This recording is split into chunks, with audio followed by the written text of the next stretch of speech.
High বন্ধুরা, তোমরা সবাই কেমন আছো? আশা করছি তোমরা সবাই খুব ভালো আছো। তো আমার গলাটা খুবই খারাপ, তো ভয়েসটার জন্য তোমরা কিছু মনে করো না।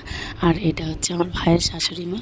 তো হঠাৎ করে ক্যামেরাটা নিয়ে গেছে, তো উনি একটু চমকে গেছে। তো উনি আমাদের বাড়িতে বেড়াতে এসছে, মানে আমার মায়ের বাড়িতে বেড়াতে এসছে।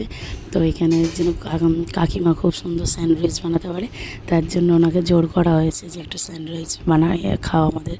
তো তাই জন্য এই যে এখানে স্যালাড কাটা হয়ে গেছে, আর ওখানে তরকারিটা বানাচ্ছিল, মানে তৈরি করছিল পুর। আর আমি পাউরুটিগুলোকে ভালো করে কেটে নিয়েছিলাম তেকোনা করে। তো স্যান্ডউইচ তো এই ডিজাইনের হয়, তার জন্য।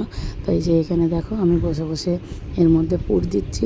এই যে পাউরুটিগুলো একটা একটা করে নিয়ে চামচে করে এর মধ্যে পুর দিয়ে তারপরে এরকমভাবে সাজিয়ে রেখে দিচ্ছিলাম।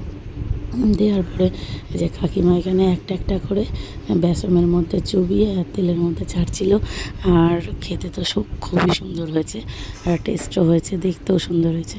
তো এই যে লাল লাল করে কাকিমা এখন এটা ভাজা করছে।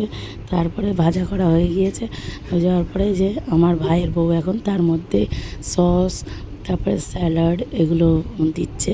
অনেক জায়গায় দেখেছি এমনি নিয়ে নিয়ে খায়, কিন্তু কাকু যেহেতু বানায়, তো এরকম টেস্ট হয়, ভিতরে পুর দিয়ে দিলে ভালো টেস্ট হয়। তো এর জন্য আমার ভাইয়ের বউ এখানে লঙ্কা, শসা, পেঁয়াজ এগুলো কুচানো ছিল, টমেটো সস ছিল, সেইটা দিয়ে এর ভিতরে পুর ভরে দিচ্ছে। তো আমরা সবাই মিলে খেয়েছি। তো এখানে খুব সুন্দর হয়েছে ডিজাইনটা, দেখতেই